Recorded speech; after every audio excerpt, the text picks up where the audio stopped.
हेल' लोगोफोर, दिनै 3 अक्ट'बर आरो बे 3 अक्ट'बरजों सोमोन्दो गोनां फुंसिम जेसेबांनाखि कारेन्ट एफेयार्स दं एबा निउसफोर दङ इन्टारनेसनेल नेसनेलनि, दा बेखौ नोंथांमोना बेयाव नुनो मोननाय जागोन।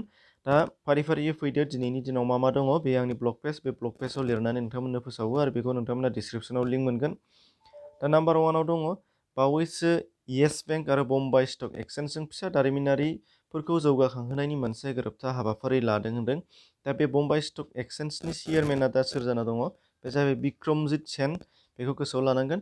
दा येस बेंकनि सोमोन्दै फैनो हागौ, बेजों सोमोन्दो गोनां हिसाबै दा येस बेंकखौ गायसनदों 2004 मायथाइयाव। गायसनग्राया जाबाय अशक कापुर, चेयारमेना दङ सुनील मेहता, बेनिफ्राय एमडि आरो सिइअआ जादों प्रशान्त कुमार, बेखौ गोसोआव लाबानो जाबाय। आरो बम्बाइ स्टक एक्सचेन्जनि सोमोन्दैबो नोंथांमोना गोसोआव लानांगोन। बेयाव नुगोन बम्बाइ स्टक एक्सचेन्जनि सोमोन्दै गायसनदों 1875, एमडि आरो सिइअआ जादों आशीष कुमार चौहान, हेडक्वार्टारा बेनिया मुम्बाइ।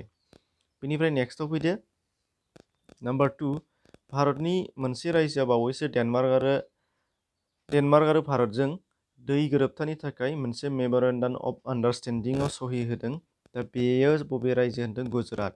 दा अब्ला गुजरातनि सोमोन्दै फैनो हागौ। गुजरातनि सोमोन्दै मिथियाबा नोंथांमोना नुगोन चिफ मिनिस्टारा बिजय रुपानी, गभर्नरा आचार्य देव भिराट, बेनिफ्राय केपिटेलाव नुगोन गान्धीनगर।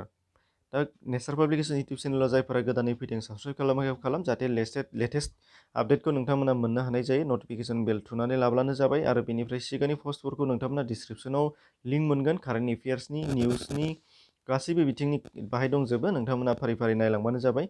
बाहाय नुनो मोनगोन नाम्बार 3आव इतनी शक्ति हूँ देना देथा, बे देथाखौ सोर लिरदोंमोन होनदों? ओम प्रकाश। बेनिफ्राय हिर' मटर कर्परेशनआ गोदानै सोरखौ नन एग्जिकिउटिभ एन्ड इन्डिपेन्डेन्ट डाइरेक्टर हिसाबै थिसनदों होनदों? बे जाहैबाय बि.एच. धान'आ, बेखौ थिसननाय जादों, बेखौ गोसोआव लाबानो जाबाय। नाम्बार 5, बबे रायजोआ लेन्ड रेकर्ड मेनेजमेन्टनि थाखाय गोदानै वेब पर्टेल फोसावदों होनदों?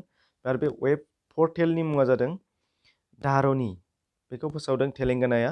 दा तेलेंगानानि सोमोन्दै नोंथांमोना नायनो हागोन।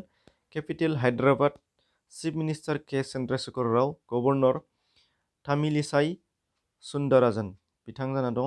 बेनिफ्राय नुगोन नाम्बार 6, एमनेस्टी इन्टारनेशनेलआ बायजो हादरारि राङारि मदद होनो थाखाय 2010 मायथाइयाव गायसनजानाय फरेन कन्ट्रिबिउशन रेगुलेटिं एक्टनि गनायथि मोनदों भारतनिफ्राय।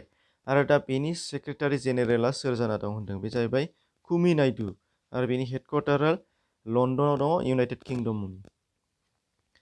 दा 7 नाम्बार, भारतआ सोरखौ कम्बोडिया हादोरजों गोदान एम्बासाडर सायख'खो होनदों? बे जाहैबाय देबयानी उत्तम करब्रेगेट, बेखौ एम्बासाडर भारत आरो कम्बोडियानि गेजेराव सायख'नाय जाबाय होनदों।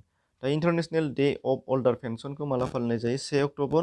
आरो देग्लायनि 2020 मायथाइनि बेनि थीमा जागोन pandemic is to do the change how we address age and ageing, बेयो बेनि देग्लायनि थीम होनदों। बेनिफ्राय नुगोन नाम्बार 9, कुवैत हादरनि खुंगिरि, बेयो थैबाय होनदों। बेखौ साननैसो सिगाङाव नोंथांमोननो कारेन्ट एफेयार्सआव होफानाय जादोंमोन। नोंथांमोना जायफ्रा नायदों, नायाखैबा चेक खालामनो हागोन। आरो कुवैतनि सोमोन्दै जेसेबांनाखि डिटेल्स दङ ओइदिनखालिनो होफादोंमोन, बेयाव थांनानै नायदो। जायफोरा रेगुलार नायो बिथांमोना मिथिखायो जानांगौ।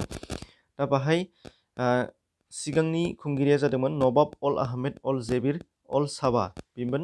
बिथाङा थैबाय आरो खुंगिरि थिसनबाय, बिनि थाखायनो बे इम्परटेन्ट जागोन। बे जाबाय शिख नवाब आब साबा, बिथांखौ दा थिसननाय जाबाय होनदों। बेखौ नोंथांमोना गोसोआव लानांगोन।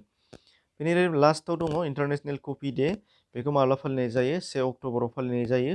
देग्लायनि 2020 मायथाइनि बेनि थीमा जादोंमोन कफिस नेक्स्ट जेनेरेसन, बेखौ गोसोआव लाबानो जाबाय, कफिस नेक्स्ट जेनेरेसन। दा बेयो देग्लायनि इन्टारनेशनेल कफि डेनि थीममोन। दा दिनैनि थाखाय 10थाल' बाहाय, बारा गोनां मोनाखिसै, बा मोनैखाय सुजुनानै होनाय जायाखिसै। सिगांनि पस्टफोर बादि 24-25था कुइसनफोर मोननाय जायाखै दिनैनियाव। आरो दा बेलासियाव माखासे हायोबा होगोन, आरो गाबोन फुङाव नोंथांमोना जथायनानै मोननो हानाय जागोन। दा गुबुन भिडिअफोरखौ नोंथांमोना डिसक्रिपसननि लिंकजों थांनानै नायनो हानाय जागोन। एसेनोसै, गोजोन्थों।